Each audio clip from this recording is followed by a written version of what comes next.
Aerobikes here, and I just closed the shop for the day, and I was thinking, should I do a video of the new Colnago Y1Rs? Until I opened my email and I saw already a few emails of people asking about this new aerobike from Colnago, and I said, you know what, I'm going to do a video and share a little bit of the information I have. As a Colnago dealer, we do get some information, some detailed information about the bike, and we're able to share that. So I'm going to share a little bit about this on this video. It's not going to be a long one, but I want to address if this is a good bike. If you're looking in the future for a Colnago, would this be a good option for you? And I'm going to get into that at the end of the video. And also, is the Aero bike back? Because we've been moving away from that. Bike manufacturers actually have been moving away from that, where they now have an overall bike where, with the advance of carbon technology, we're now able to do very aero bikes and very light. So what is the need of a super climbing bike and a pure aero bike? Is there still a market for that? So we're going to share about this in this video, discuss this a little bit with you guys. But yeah, let's take a look at the new Colnago Y1Rs. So of course, we're going to talk a little bit about the aerodynamics of this bike. It's all about aerodynamics, but what makes this bike different than all the aero bikes we've seen until now? Well, starting with the cockpit, the handlebars, they have this Y shape. That's why it's called a CCY1. So it has this Y-shaped design where it raises up and detaches from the center of the handlebar, where they inspired this from motorsports and the engineering in that, where they call it a gull wing. It makes a gull wing, creating less turbulence in the front, and that's where it really matters aerodynamics, because it's where it's having most of the air resistance and the drag on the bike. Also, what makes this handlebar stand out is the stiffness. With the carbon layup, they claim it's pretty stiff, and that's something you really want when you are transferring power to the bike, and you don't want any energy wasted on flexing handlebars. So this is a pretty stiff handlebar that will really help you when you're putting all of those watts onto the bike. And of course, it's all cables integrated. That's an obvious thing for this bike. But also on the front, it has this very thin head tube that's actually attached to the fork. A little different design factor with their factor 1, I think, that has that design too. That's very efficient to make the head tube very thin and air cutting thin. So it looks pretty cool, especially when they design with Colnago's classic logo. Moving a little bit to the back of the bike, where we have where they call the Defy, the seat post joint.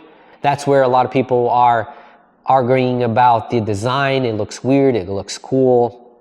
I'm not going to go into that, but it's where they are looking to have a very efficient, where the airflow flows without or minimal turbulence, and at the same time creating some sort of flex where you do have comfort, because that's a critical area of the bike. If it's too stiff, it can create a lot of discomfort, and you want to have a bike where you can go fast, but you want to also be comfortable. So that's why this is designed like this. Now you need to be pretty precise on your bike fit with this seat tube, because it doesn't have much wiggle room compared to regular bikes, where you can move a couple of inches up and down to adjust your saddle height. I believe it's not going to be super expensive, but the seat post, you're going to have to get different lengths if you want to adjust, and there's going to be minimal adjustment if you need to do that on this bike.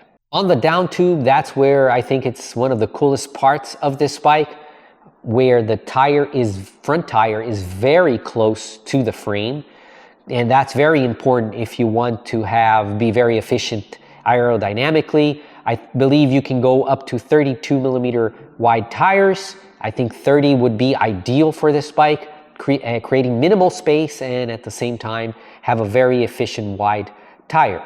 Also, they've designed a special water bottle cage that goes flush with the frame, so you don't have any drag from the water bottles. Although the water bottles are still round. There are a few bike manufacturers like Trek or even Cannondale that did a water bottle cage with a specific water bottle. I think that's not very realistic if you have to buy a specific water bottle and have to keep replacing with the same water bottle. And I think for the teams, that's a hassle to have different water bottles for different bikes. That would be, I think, a nightmare with all the riders, all the bikes, and all the water bottles and electrolytes, and it would be a nightmare. Now, why I think this bike has a cutting-edge technology in regards to aerodynamics is that Colnago has been working on this for many years in partnership with the Politecnico di Milano and Khalifa University to not just test this bike on the wind tunnel, but they drilled tiny holes on the frame and fork and inserted some tubes with sensors to not only see the flow of the air, but test the air pressure on many different parts of the frame. And that's something crazy to do and to really refine how the design should be to have a very, very aero efficient bike. So what does this mean in real life, right? That's what we really want to know. If you're riding, for example, it's what they claim, 50 kilometers an hour or around 30 miles an hour, you will be saving 20 watts compared with the V4RS. That's the bike Tadej Pogačar rides right now. And 20 watts, it's a huge saving. But you have to ride pretty fast. 30 miles an hour for an amateur it's quite a lot.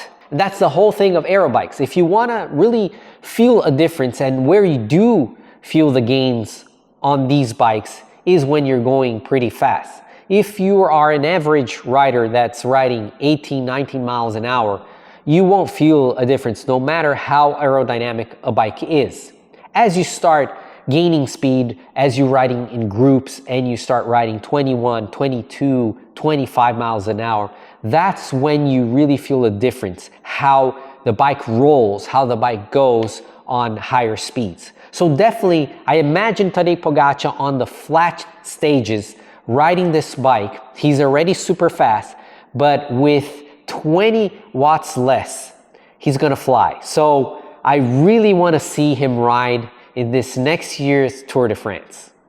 Now, what it looks like that this bike is gonna be pretty light, not extremely light on the 6.8 kilos that you have the V4RS, but you will be in the range, depending, of course, of the bike size and the components you put, in about 7.5 kilos, that for a bike that's an aero like this is not bad at all. I think even in stages where you just have one hard climb and the rest is flat, this bike would ride perfectly and would be a great weapon for the Team UAE.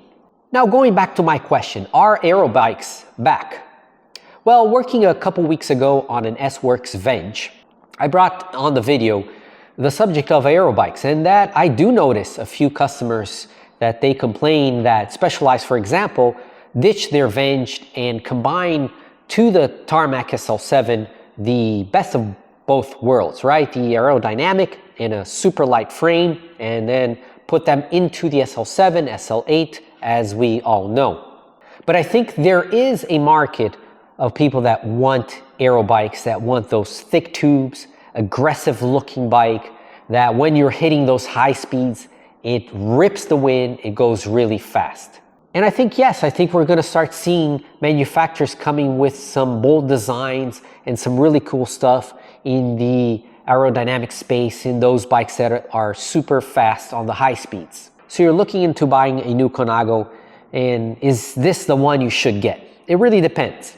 For example, I have customers here that come in the shop interested in a Colnago, and they have maybe an entry-level bike, or they do have a very good bike, but it's a couple years old, and it's time maybe for an upgrade, a more modern design bike, a little lighter, with a better group set, maybe electronic shifting. But they still want a bike that can do kind of everything, can perform good on the flats, can ride well on the group rides, it's pretty agile, it's comfortable, and it's not extremely heavy, so it goes up the hills or the mountains pretty good, performing good. So if you want that overall bike and you're replacing your bike, or you're wanting to get more serious into cycling, I believe that this is not the best bike for you. I would go definitely with the V4, that's kind of their mid-range carbon road bike, or the V4RS, that's their top of the line, the ones that they use at the Tour de France. That's a very aggressive, very light bike. Or even if you want a very beautiful bike, the C68, of course it comes with a premium because it's all handmade in Italy, but it's a really, really nice bike. Those are great all-rounder bikes, great for group rides, great for your fondos and bike races, and it's an overall very good, very comfortable bikes, and it will perform well in all scenarios. And that is proven on the Tour de France. Tadej Pogacar and the UAE team have been riding up the steepest mountains, the super flat stages on their V4RS, and they've been winning a lot. So that's proven to be a great overall bike. And I think if you go onto those bikes, you're going to be very, very happy. Now, on the other hand, maybe you're that person that already has a good all-rounder bike that's pretty updated, maybe relatively new, and already has disc brakes, maybe even electronic shifting, and it's good for climbs, good on the group rides, but maybe you're looking for something different. And I do get a lot of people in the shop that are, for example, looking for a titanium bike because they want to ride something different. So maybe the Y1RS is the bike you're looking for. A very different bike. It handles very differently than an all-rounder bike, and it's a pure aero. And I think people will look into that. We are looking into simply pure aero bikes. And I'm sure this bike will catch a lot of attention on the group rides because it is a very aggressive bike. So if you're looking maybe into a bike where on the top speeds, you really see the performance, you really see the bike kick in on those high speeds, on those fondos where you're riding, like for example, the GFNY, where we rode and we were getting speeds from 25 to 30 miles an hour.